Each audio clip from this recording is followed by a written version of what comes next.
Evangelio de nuestro Señor Jesucristo según San Marcos.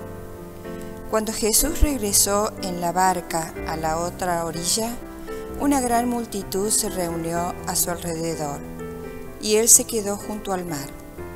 Entonces llegó uno de los jefes de la sinagoga, llamado Jairo, y al verlo se arrojó a sus pies rogándole con insistencia: «Mi hijita se está muriendo.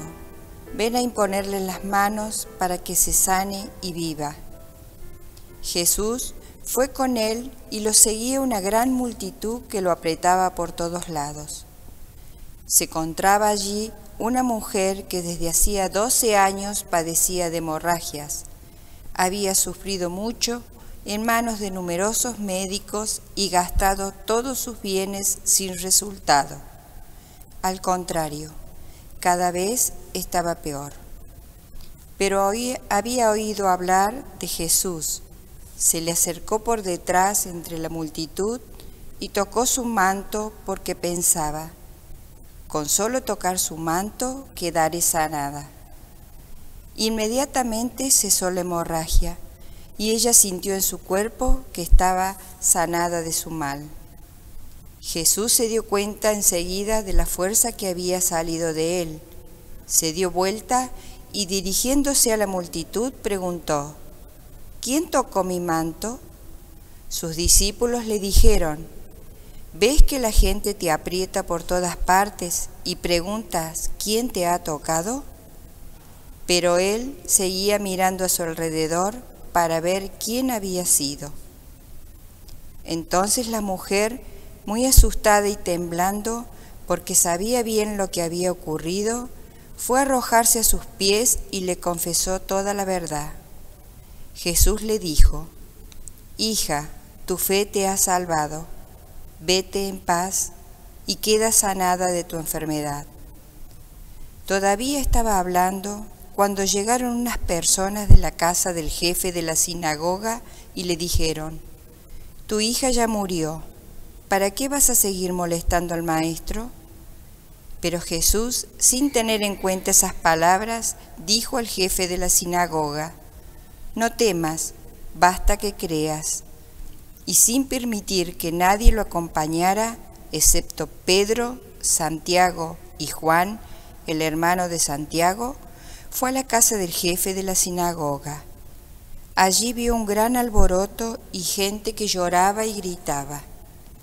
Al entrar les dijo: «¿Por qué se alborotan y lloran? La niña no está muerta, sino que duerme». Y se burlaban de él. Pero Jesús hizo salir a todos y tomando consigo al padre y a la madre de la niña y a los que venían con él, entró donde ella estaba. La tomó de la mano y le dijo: «Talita cum», que significa: «Niña, yo te lo ordeno, levántate». Enseguida la niña, que ya tenía 12 años, se levantó y comenzó a caminar. Ellos entonces se llenaron de asombro y él le mandó insistentemente que nadie se enterara de lo sucedido. Después dijo que dieran de comer a la niña. Palabra del Señor.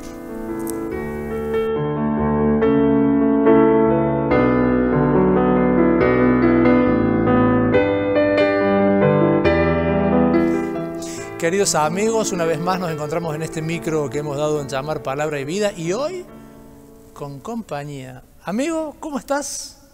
Bien, bien. Qué bueno tenerte acá con nosotros para que podamos compartir una vez más la palabra del Señor que hemos escuchado en este domingo desde el Evangelio de San Marcos, que acabamos de compartir y escuchar. Y hemos notado, si hemos estado atentos, hemos escuchado que se han dado en el Evangelio de hoy, se han dado dos situaciones distintas, con dos personas distintas. ¿Te acordás vos del nombre de alguno de ellos? Sí. Jorge Rojas. No, Jorge Rojas, no. Me parece que te has confundido de cantante vos. Porque en todo caso no era Jorge Rojas, era Jairo. Jairo, que no es el cantante de Cruz del Eje. Ah, yo creía que era el cantante. Y encima me confundí de nombre. No, estabas confundido. Estabas atento, pero te confundiste el nombre. Jairo era el jefe de una sinagoga, que nos decía el Evangelio de Marcos recién, que tenía una situación difícil, tenía a su hija que estaba muy enferma. Y entonces vino a pedir ayuda. Pero también se dio el caso de otra persona. ¿Te acordás? ¿Qué era o quién era la otra persona? Sí, yo me acuerdo. Una mujer. Una mujer, muy bien. Era una mujer que estaba muy enferma y que también, al igual que Jairo, el jefe de la sinagoga, también buscó ayuda. ¿Y vos te diste cuenta a quién le pidieron ayuda? Sí, yo sé. A Jesús. Muy bien. Fueron los dos, cada uno en su situación, fueron a pedirle ayuda al Señor Jesús. Y fíjate un detalle, los dos fueron escuchados por Jesús. Y en los dos se dio un milagro, en cada uno se dio un milagro. Que podríamos decir también que en estas dos situaciones milagrosas del Señor Jesús, en las situaciones de cada uno de ellos, de Jairo y de la mujer enferma, se dieron dos revelaciones muy claras de fe. Muy claras de fe. Ahora, yo te pregunto, ¿vos sabés lo que es la fe? Sí, yo sé lo que es la fe, pero creía que Argentina iba a salir campeón, pero se quedó fuera del Mundial. Claro, vos tenías fe que Argentina iba a salir campeón, muchos teníamos fe de que Argentina fuera a salir campeón en este campeonato mundial, que fuera a ganar, pero por un lado tenemos que tener en cuenta esto. Para que el milagro se dé, nosotros tenemos que tener fe, tenemos que ponernos en las manos de Dios, pero también tenemos que poner nuestra cuota de sacrificio, de entrega, tenemos que trabajar en equipo, tenemos que aprender a trabajar no de una manera egoísta ni cerrada para lucir cada uno, sino trabajar comunitariamente. Cuando se trabaja comunitariamente, cuando se trabaja en equipo, seguramente que el milagro de Dios se puede llegar a realizar.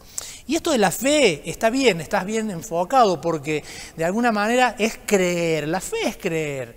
Y encima es creer en aquello que no se ve.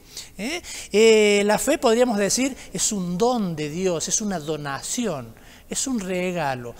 El amor gratuito de Dios para con nosotros. Y es esa fe que se ha reafirmado en cada uno de nosotros en nuestro propio bautismo. Señor Jesús nos dice, también en el Evangelio de Marcos nos dice, que todo aquel que crea y se bautice tendrá la vida eterna.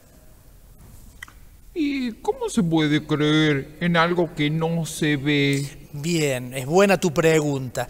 Yo me acuerdo que veíamos con los chicos de la catequesis hace algún tiempo atrás, veíamos un encuentro donde nos decía algo parecido a esto. Nos invitaba a que nos imagináramos o pensáramos en cosas que sabemos que están, en cosas que sabemos que suceden, pero que nosotros no las vemos. Entonces habíamos tomado, por ejemplo, como ejemplo habíamos tomado un día nublado donde el sol no se ve, pero no necesitamos verlo al sol para saber que está. Sabemos que el sol está. Uno de los chicos, me acuerdo que había puesto un ejemplo muy lindo también, había dicho el corazón. ¿Sabes por qué? Dijo él, porque yo no lo veo al corazón, pero yo sé que está porque cuando corro, el corazón siento que me hace tum, tum, tum, el corazón me late en el pecho, entonces yo sé que está. Era un muy buen ejemplo. Entonces, en esos ejemplos y en muchos más que habíamos compartido con los chicos, llegamos a la conclusión de que Dios tiene que pasar a formar parte de nuestra vida de esa misma manera, igual que el sol, que a veces no se ve, como cuando es de noche, no lo vemos, pero sabemos que sigue estando, o como el corazón, que no necesitamos abrirnos el pecho para verlo al corazón, porque sabemos que está. De esa misma manera, tenemos que acostumbrarnos a sentir la presencia de Dios, de ese Dios que está cercano y que está entre nosotros, aunque nosotros no lo veamos. Y eso es parte de la fe, ¿no? Creer, vuelvo a decir, y encima en lo que no se ve. Yo creía que Argentina iba a salir campeón. Claro. Pero no importa.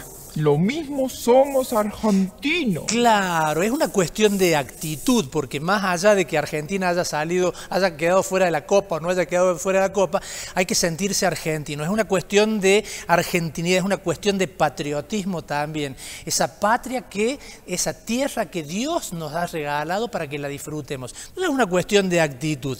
Y es lo que normalmente, vuelvo a decir, con el tema de los chicos que hacen su proceso de iniciación cristiana, preparándose para recibir la confirmación, la comunión, haciendo un camino de fe en la que van buscando que esa fe sea una fe crecida, una fe madurada, una fe adulta. ¿Sí? ¿Me entendés cómo es? Sí, como los chicos que se están preparando para la confirmación y la primera comunión. Justamente. Y esos chicos que se están preparando en ese proceso de iniciación cristiana, que van a terminar su iniciación, después van a comenzar una etapa de una fe adulta, una fe madurada, que también hay que seguir alimentándola, fortaleciéndola, ¿sí?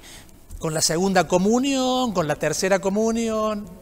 Sí, hay que alimentarse con el cuerpo de Cristo. Claro, con el cuerpo de Cristo, con la sangre de Cristo, alimentarnos también con la palabra, alimentarnos también con cada uno de los sacramentos, ¿no? La reconciliación, que siempre nos mantiene cercanos a Dios, porque esa fe debe crecer, esa fe debe madurarse. Y fíjate vos, mientras la fe crece la presencia de Dios en nosotros. Y cuando más presente está Dios en nosotros, más grande se hace nuestra fe. O sea que vamos así creciendo en fe y en presencia con el Señor. Sí, y cuando la fe crece, crecen los milagros. Claro, pero para que los milagros sucedan, tenemos que tener esa misma fe que compartíamos en el Evangelio. La fe de Jairo, la fe de la mujer enferma. Cuando el Señor Jesús le contesta a Jairo y le dice, no temas, basta que creas. Lo invita a ahondar, a profundizar, a crecer, a madurar esa fe. Y a la mujer que también le dice, hija, tu fe te ha salvado. Cuando ella busca desde su desesperación, busca tocarlo al Señor, porque tiene fe de que aunque sea tocándole el manto, ella se va a curar. Tu fe te ha salvado. Sí, yo creo y tengo fe. Muy bien, y a esa fe no hay que dejarla que se enfríe, no hay que dejarla que se debilite, hay que siempre tratar de, tenemos que pedirle siempre a Dios que nos aumente nuestra fe, tenemos que dejarnos tocar por Dios, como a la hija de Jairo. ¿Viste que el Evangelio decía, la tomó de la mano, la levantó? ¿Sí? La tocó. O también tenemos que nosotros tener ese deseo de acercarnos a Dios, ese deseo de tocarlo, como la mujer, que vuelvo a decir como recién, que creía, sabía, estaba segura que con solamente tocar su manto iba a ser curada, iba a ser sanada. Y esto hay que tenerlo en cuenta siempre. Inclusive, especialmente, digo, en las situaciones más difíciles de nuestra vida, donde más necesariamente tenemos que afirmarnos y hacer que nuestra fe se fortalezca. En situaciones que a veces parecen que están muertas, en situaciones que a veces que parece que ya no tienen más vuelta, situaciones que parece que ya están terminadas, ¿no? Son esas situaciones que nos tienen que animar a escuchar esa palabra del Señor que nos dice, Talitá cum, levántate, una voz que nos anima a levantarnos, una voz que nos anima a salir adelante, una voz que no nos achata, una voz que le dice sí a la vida, una voz que no hunde, todo lo contrario, que eleva, porque esa es la voz de Dios, esa es la voz del Señor que nos anima a seguir, que nos anima a seguir adelante, vuelvo a decir, a pesar de todas las situaciones difíciles que se nos puedan dar en la vida. Por eso es que vamos a aprovechar esta riqueza que el Señor nos acerca cada domingo a través de la palabra, esta riqueza, esta enseñanza que nos viene del Señor Jesús, que nos invita a poder crecer en nuestra fe, a poder madurar nuestra fe. Así que te animás a que le pidamos al Señor Jesús que aumente nuestra fe? ¿Te animás a pedírselo? Sí, sí, Jesús, aumenta nuestra fe. Señor Jesús, aumenta nuestra fe. Le pidamos que aumente la fe de cada uno de nosotros, la fe de nuestras familias, la fe de nuestra comunidad, para que podamos siempre enriquecernos en su presencia, siempre como compartimos de la mano de María, nuestra Madre, que también fue un ejemplo de fe, un ejemplo de entrega, un ejemplo de sí comprometido. Que así sea. Y que la bendición de Dios Todopoderoso, para vos también, que es Padre, Hijo y Espíritu Santo, descienda sobre todos, cada uno de nosotros, nuestra familia, nuestra comunidad, permanezca para siempre. Amén.